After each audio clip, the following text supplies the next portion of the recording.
Hello viewers, ইতিহাস পরিবারে তোমাদের সকলকে স্বাগত জানাই। আজ থেকে ইতিহাস পরিবার ইউটিউব চ্যানেলে আমরা মক টেস্ট সিরিজ শুরু করতে চলেছি এবং এটি হবে এসএলএসটি ইতিহাস সিলেবাসের ওপর মক টেস্ট। প্রথমেই হরপ্পা সভ্যতার ওপর থেকে 30টি প্রশ্নের একটা মক টেস্ট রেখেছি। তো চলো আজকের প্রশ্নগুলি দেখা যাক। দেখো, প্রথম প্রশ্ন, কে প্রথম হরপ্পার ধ্বংসাবশেষ লক্ষ্য করেন? Rakhaldas Bandyopadhyay, Dayaram Sahni, Alexander Cunningham, Charles Masson. আমরা জানি যে হরপ্পা সভ্যতা আবিষ্কৃত হয়েছিল 1921 খ্রিস্টাব্দে, কিন্তু এর যে ধ্বংসাবশেষ সেটা প্রথম লক্ষ্য করেছিলেন 1826 খ্রিস্টাব্দে চার্লস ম্যাসন। ফলে সঠিক উত্তর চার্লস ম্যাসন। দ্বিতীয় প্রশ্ন, হরপ্পা প্রত্নকেন্দ্রটি আবিষ্কৃত হয় 1920 খ্রিস্টাব্দে, 1921 খ্রিস্টাব্দে, 1922 খ্রিস্টাব্দে, 1923 খ্রিস্টাব্দে। এখানে সঠিক উত্তর হচ্ছে 1921 খ্রিস্টাব্দে। হরপ্পা সভ্যতার দক্ষিণতম স্থান কোনটি? মান্দা, দায়মাবাদ, আলমগীরপুর, সুতকাজেন্দর। দেখো, ভারতবর্ষের অভ্যন্তরে হরপ্পা সভ্যতার সর্ব উত্তরতম স্থান হচ্ছে মান্দা এবং সর্বদক্ষিণতম স্থান হচ্ছে মহারাষ্ট্রের দায়মাবাদ। ফলে এখানে সঠিক উত্তর হচ্ছে দায়মাবাদ। পরের প্রশ্ন, হরপ্পা সভ্যতাটি কোন সময়ের অন্তর্গত? প্রাগৈতিহাসিক, প্রায়ৈতিহাসিক, ঐতিহাসিক, লৌহ যুগের। আমরা জানি যে হরপ্পা লিপি বা সিন্ধু লিপি আবিষ্কৃত হয়েছে, কিন্তু তার পাঠোদ্ধার করা সম্ভব হয়নি। এখানে প্রাগৈতিহাসিক বলতে বোঝায় যে যার কোনো লিখিত উপাদান পাওয়া যায় না, কিন্তু সিন্ধু সভ্যতার লিখিত উপাদান পাওয়া যায়, তাই এটা প্রায়ৈতিহাসিক। হরপ্পা সভ্যতা কোন নদীর তীরে গড়ে উঠেছিল? শতদ্রু, সরস্বতী, সিন্ধু, চন্দ্রভাগা। এখানে আমরা জানি যে হরপ্পা সভ্যতা গড়ে উঠেছিল সিন্ধু নদীর তীরে, কিন্তু এখানে যদি শুধুমাত্র হরপ্পা প্রত্নকেন্দ্রটি বলা হতো তাহলে কিন্তু সেটা রাভি নদীর তীরে হতো, কিন্তু এখানে হরপ্পা সভ্যতা, গোটা সভ্যতাকে বলা হয়েছে, তাই এটা সিন্ধু নদীর তীরে। সিন্ধু সভ্যতার অধিবাসীরা কোন ফসলের চাষ জানতেন না? সরিষা, বার্লি, আখ, তিল। আমরা জানি যে হরপ্পা সভ্যতার অধিবাসীরা আখের চাষ জানতো না, ফলে এখানে সঠিক উত্তর আখ। হরপ্পা প্রত্নকেন্দ্রটি কোন নদীর তীরে গড়ে ওঠে? এর প্রথমে আমরা দেখলাম যে হরপ্পা সভ্যতাটি কোন নদীর তীরে গড়ে উঠেছিল, সেটা হচ্ছে সমগ্র সভ্যতার কথা বলা হয়েছিল, তাই সেখানে উত্তর হলো সিন্ধু নদীর তীরে। কিন্তু এখানে পার্টিকুলারলি হরপ্পা প্রত্নকেন্দ্রটি বলা আছে, তাই এখানে সঠিক উত্তর হবে রাভি নদীর তীরে। হরপ্পা সভ্যতার কোথায় পোতাশ্রয় পাওয়া গেছে? লোথালে, কালীবঙ্গানে, ধোলাভিরাতে, সুতকাজেন্দরে। আচ্ছা, পোতাশ্রয় কথার অর্থ হচ্ছে জাহাজ ঘাঁটি বা জাহাজ বন্দর। হরপ্পা সভ্যতার একমাত্র স্থান যেখানে জাহাজ বন্দর বা পোতাশ্রয় লক্ষ্য করা গেছে সেটা হচ্ছে লোথালে। পরের প্রশ্ন, হরপ্পা সভ্যতার কোন নগর দুটিকে যমজনগর বা টুইন সিটি বলা হয়? মহেঞ্জোদারো ও হরপ্পা, মহেঞ্জোদারো ও লোথাল, হরপ্পা ও লোথাল, লোথাল ও কালীবঙ্গান। এখানে সঠিক উত্তর হচ্ছে মহেঞ্জোদারো ও হরপ্পা। এই দুটি শহরকে একসঙ্গে হরপ্পা সভ্যতার যমজনগর বা টুইন সিটি বলা হয়, ফলে সঠিক উত্তর মহেঞ্জোদারো ও হরপ্পা। পরের প্রশ্ন, রেডিও কার্বন পদ্ধতি অনুযায়ী হরপ্পা সভ্যতার কালসীমা নির্ণয় করা হয়েছে খ্রিস্টপূর্ব 3250 থেকে 2750 অব্দ, খ্রিস্টপূর্ব 3000 থেকে 1500 অব্দ, খ্রিস্টপূর্ব 2350 থেকে 1750 অব্দ, খ্রিস্টপূর্ব 2150 থেকে 1770 অব্দ। ফলে এখানে সঠিক উত্তর অপশান সি। হরপ্পা সভ্যতার অধিবাসীদের প্রধান জীবিকা কী ছিল?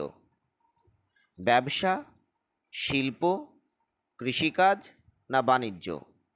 আমরা জানি যে হরপ্পা সভ্যতা ছিল একটি উন্নত নগরকেন্দ্রিক সভ্যতা, কিন্তু এটি নগরকেন্দ্রিক সভ্যতা হলেও এখানকার অধিবাসীদের প্রধান জীবিকা ছিল কৃষিকাজ।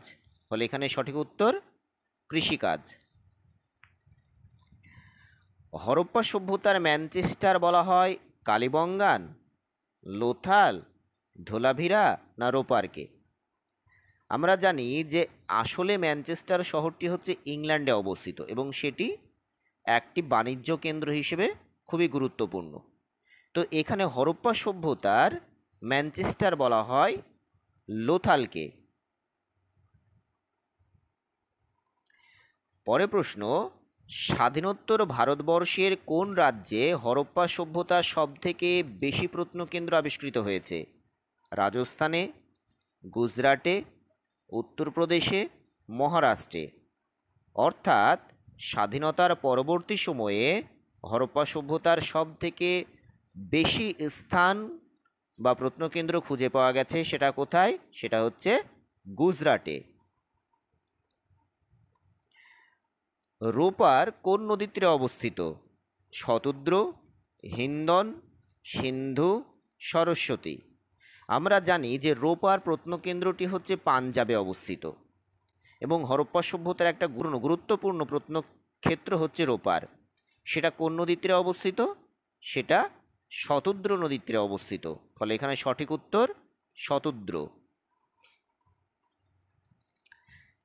সিন্ধু সভ্যতার কোথায় ধান চাষে নিদর্শন পাওয়া গেছে?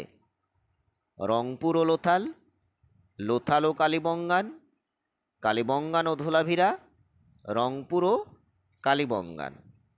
সিন্ধু সভ্যতার দুটি প্রত্নকেন্দ্র থেকে ধান চাষের নমুনা পাওয়া যায় বা ধানের তুষ আবিষ্কৃত হয়েছে, সেটা কোথায়? রংপুর ও লোথালে। ফলে এখানে সঠিক উত্তর রংপুর ও লোথাল। এর মধ্যে কোনটি রাজস্থানে অবস্থিত? মানে হরপ্পা সভ্যতার কোন প্রত্নকেন্দ্রটি রাজস্থানে অবস্থিত? কালিবঙ্গান, লোথাল, রোপার, বানওয়ালি? কালিবঙ্গান, যেটা রাজস্থানের ঘরঘরা নদীর তীরে অবস্থিত। সঠিক উত্তর কালিবঙ্গান। পরের প্রশ্ন, হরপ্পা সভ্যতার কোন ক্ষেত্রে ঘোড়ার অস্তিত্ব পাওয়া গেছে? আমরা জানি যে হরপ্পা সভ্যতায় ঘোড়ার কোনো অস্তিত্ব পাওয়া যায়নি, কিন্তু একটা মাত্র প্রত্নক্ষেত্র যেখানে ঘোড়ার অস্তিত্ব প্রমাণ পাওয়া গেছে, সেটা কোথায়? সুরকোটাডা। পরের প্রশ্ন, সিন্ধু সভ্যতার কোথায় পুঁথি নির্মাণ শিল্প গড়ে উঠেছিল? লোথাল ও কালিবঙ্গানে, কালিবঙ্গান ও দায়মাবাদে, দায়মাবাদ ও মহেঞ্জোদারোতে, লোথাল ও চানহুদারোতে?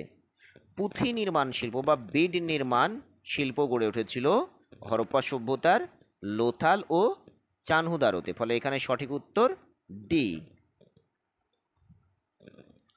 পরের প্রশ্ন, স্বাধীনোত্তর ভারতবর্ষে হরপ্পা সভ্যতার প্রথম আবিষ্কৃত ক্ষেত্র কোনটি? হরপ্পা, কালিবঙ্গান, রোপার, আমরি? দেখো, স্বাধীনোত্তর মানে স্বাধীনতার পরবর্তী সময়ে, স্বাধীনতার পরবর্তী সময়ে ভারতবর্ষে আবিষ্কৃত হরপ্পা সভ্যতার প্রথম প্রত্নক্ষেত্র হচ্ছে রোপার, যেটা 1953 খ্রিস্টাব্দে আবিষ্কৃত হয়। সঠিক উত্তর রোপার। সিন্ধু সভ্যতার অধিবাসীরা কোথা থেকে সোনা আমদানি করত? মহীশূর, আফগানিস্তান, কচ্ছের রণ, সৌরাষ্ট্র থেকে? সঠিক উত্তর হচ্ছে মহীশূর থেকে। হরপ্পার নগর ও শহরগুলির আকার ছিল বর্গাকার, বৃত্তাকার, অর্ধবৃত্তাকার না আয়তাকার? এখানে সঠিক উত্তর হচ্ছে আয়তাকার। হরপ্পা সভ্যতার একমাত্র শহর যেখানে কোনো দুর্গের সন্ধান পাওয়া যায়নি, সেটি হলো কালিবঙ্গান, সুরকোটাডা, চানহুদারো, ওপরের কোনোটিই নয়। হরপ্পা সভ্যতার প্রত্যেকটি প্রত্নক্ষেত্র থেকে একটি করে দুর্গ পাওয়া গেছে, কিন্তু একটা জায়গায় পাওয়া যায়নি, সেটা হচ্ছে চানহুদারোতে কোনো দুর্গ পাওয়া যায়নি। কোন উপকূলের মাধ্যমে সিন্ধুবাসীরা বাণিজ্য করত? মালাবার উপকূল, কোঙ্কণ উপকূল, মাকরান উপকূল, মান্দা উপকূল। আমরা জানি যে সিন্ধুর অধিবাসীরা মিশর বা মেসোপটেমিয়া, সুমেরীয় সভ্যতার সঙ্গে বাণিজ্য করত। সেটা কোন উপকূলের মাধ্যমে? সঠিক উত্তর হচ্ছে মাকরান উপকূলের মাধ্যমে। পরের প্রশ্ন, হরপ্পা সভ্যতায় প্রাপ্ত শিলে যোগীমূর্তিকে ঘিরে থাকা 5টি পশুর মধ্যে নিম্নের কোন পশুটি ছিল না? হাতি, গন্ডার, বাঘ, গরু। আমরা জানি যে হরপ্পায় একটা যোগী মূর্তির সন্ধান পাওয়া গেছে এবং তাকে 5টি পশু ঘিরে রয়েছে। এই 5টি পশুর মধ্যে কোন পশুটি ছিল না? সেটা হচ্ছে গরু। পরের প্রশ্ন, পুরোহিত শ্রেণী ছিল হরপ্পার শাসন ব্যবস্থার প্রধান। এই অভিমতটি ব্যক্ত করেন ডিডি কোশাম্বী, আর এস শর্মা, এ এল ব্যাসাম, ভিনসেন্ট স্মিথ। অর্থাৎ পুরোহিত শ্রেণী হরপ্পার শাসন কার্য পরিচালনা করত। এ কথা বলেছেন কে? এ কথা বলেছেন ডিডি কোশাম্বী। পরের প্রশ্ন, হরপ্পা সভ্যতার অধিবাসীদের ধর্মীয় প্রতীক ছিল স্বস্তিকা চিহ্ন, অশোক চিহ্ন, অগ্নিবেদী, দুর্গ। হরপ্পার অধিবাসীরা ধর্মীয় প্রতীক হিসেবে স্বস্তিকা চিহ্নের ব্যবহার করত। পরের প্রশ্ন, আর্যদের আক্রমণে হরপ্পা সভ্যতার পতন ঘটে। এই অভিমতটি ব্যক্ত করেন এইচ.জি. Wales, Mortimer wheeler. উপরোক্ত দুজনেই এ এল ব্যাসাম। আমরা জানি যে হরপ্পা সভ্যতার পতন ঠিক কী কারণে ঘটেছে সেটা একটা বিতর্কিত বিষয়। ফলে আর্যদের আক্রমণে হরপ্পা সভ্যতার পতন ঘটে এ কথা বলেছেন এইচ.জি. ওয়েলস এবং মার্টিমার হুইলার দুজনেই।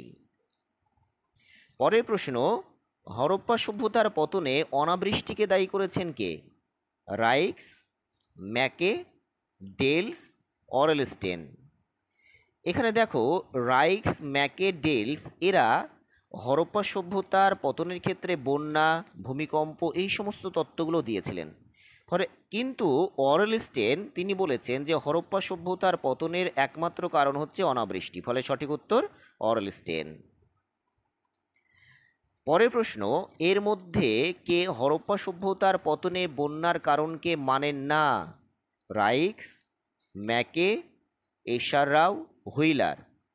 ফলে এই চারজনের মধ্যে একজন কিন্তু মনে করেন যে হরপ্পা সভ্যতার পতন বন্যার কারণে ঘটেনি, সেটা অন্য কারণে। আমরা এর আগের প্রশ্নে দেখলাম যে হুইলার বলেছেন আর্যদের আক্রমণে হরপ্পা সভ্যতার পতন ঘটে। ফলে এখানে সঠিক উত্তর হুইলার।